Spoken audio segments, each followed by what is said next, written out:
আসসালামু আলাইকুম viewers, family kitchen থেকে আমি আজকে আপনাদের জন্য নিয়ে আসলাম একটা চিকেন চিজ বল নিয়ে। এখানে আমি একটা মুরগির বুকের অর্ধেক বুকের মাংস নিয়ে নিয়েছি। তার মধ্যে একটা ব্লেন্ডার মেশিনে তার মধ্যে দিয়ে দিয়েছি 1 চামচ আদা রসুন বাটা, 2-3টা কাঁচামরিচ এবং টমেটো সস এবং চিলি সস। তারপরে দিয়ে দিব এখানে 1 চামচ চিলি ফ্লেক্স। এরপরে দিয়ে দিলাম 1 চামচ জিরার গুঁড়া। এরপরে দিয়ে দেবো 1 চামচ গরম মশলার গুঁড়া, তারপরে লাল মরিচের গুঁড়া। এরপরে দিয়ে দিব এখানে স্বাদ মতো লবণ, দিব একটু 1 চামচ লেবুর রস। এরপরে দিয়ে দিব কিছু পেঁয়াজ কুচি।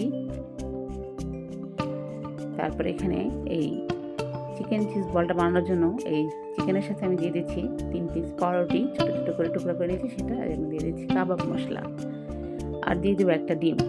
এই সবগুলো উপকরণ আমি একসাথে করে এই ব্লেন্ডারের জারে ব্লেন্ড করে নিব ভালো মতো। সয়া সস দিয়ে দিয়েছি 1 চামচ, আগে দিতে মনে ছিল না, এবার আমি সয়া সস দিয়ে দিচ্ছি, আর ধনে পাতা কুচি। এই সবগুলো উপকরণ আমি একসাথে করে নিয়ে একটা ব্লেন্ড করে নিব। চিকেন চিজ বল বানানোর জন্য যে ব্লেন্ড করে নিয়েছি, একটা বাটিতে আমি ঢেলে নিয়েছি ব্লেন্ড করে। দিয়ে দিয়েছি একটু তেল।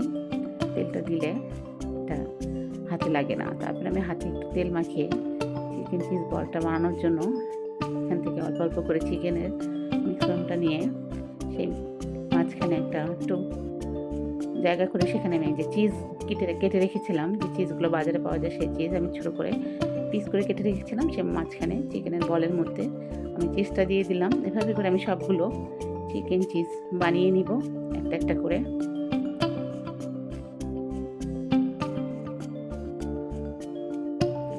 এই এই স্ন্যাক্স আইটেমটা বাচ্চারা খুবই পছন্দ করে। আসলে আমি রোজার জন্য ইফতারিতে পরিবেশন করার জন্য বানিয়ে আগে থেকেই ফ্রিজে সংরক্ষণ করে রাখবো, সেজন্য আমি এটা বানাচ্ছি। ইফতারির জন্যই বানিয়ে রাখছি, যাতে ইফতারির সময় আমার সময় নষ্ট না হয়, আমার ইবাদতে যাতে ক্ষতি না হয়।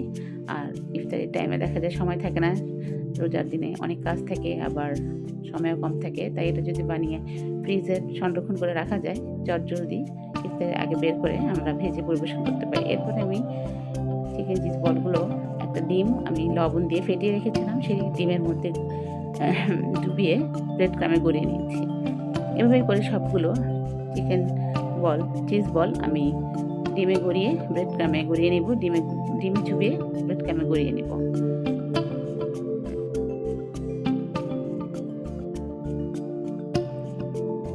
হয়ে গেছে আমার চিকেন চিজ বলগুলো। আমি একটা বক্সে সংরক্ষণ করে রাখবো, সেই জন্য এই বক্সটার ভিতরে রেখে দিয়েছি। এভাবে করে অনেক দিন ডিপ ফ্রিজে সংরক্ষণ করে রাখা যায়, জাস্ট ইফতারের আগে বের করে ভেজে নিলেই হয়। আসসালামু আলাইকুম।